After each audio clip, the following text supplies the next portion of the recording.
भवनपुर के पास घने जंगल में थके हुए व्यापारी घर की ओर जा रहे हैं। उनकी थकान स्पष्ट है। जैसे ही सूरज डूबता है, पत्ते लंबी अशुभ छायाएं डालते हैं जो उन्हें शरण लेने के लिए प्रेरित करती हैं।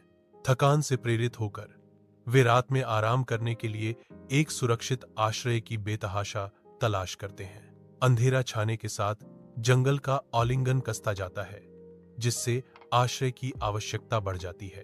व्यापारी भयानक शांति और पूर्ण उजाड़पन की भावना से अभिवादन करते हुए भवनपुर गांव में प्रवेश करते हैं। एक अजीब सी शांति हवा में छाई हुई है, जो केवल अदृश्य ग्रामीणों की दूर की फुसफुसाहट से ही टूटती है। उनकी चेतावनियां अनसुनी रह जाती हैं, क्योंकि लालच से प्रेरित व्यापारी स्पष्ट भय की भावना को अनदेखा करते हैं। संध्या के समय निराशाजनक याचनाएं गूंजती हैं, नए लोगों को उनके भाग्यपूर्ण मार्ग से रोकने के प्रयास। गांव, जो कभी जीवंत था, अब आसन्न विनाश के लिए एक मूक वसीयत के रूप में खड़ा है, जिसके रहस्य छायाओं द्वारा संरक्षित है। जैसे ही अंधेरा छाता है, व्यापारी आगे बढ़ते हैं, भवनपुर के दिल में उनका इंतजार कर रही भयावहता से अनजान। रात की शांति में एक व्यापारी जागता है, जो एक महिला के रोने की दूर की आवाज से अपनी नींद से जागता है। दया उसके कदमों का मार्गदर्शन करती है। वह अपनी छोटी सी झोपड़ी से बाहर निकलता है, सांत्वना देने के लिए तैयार।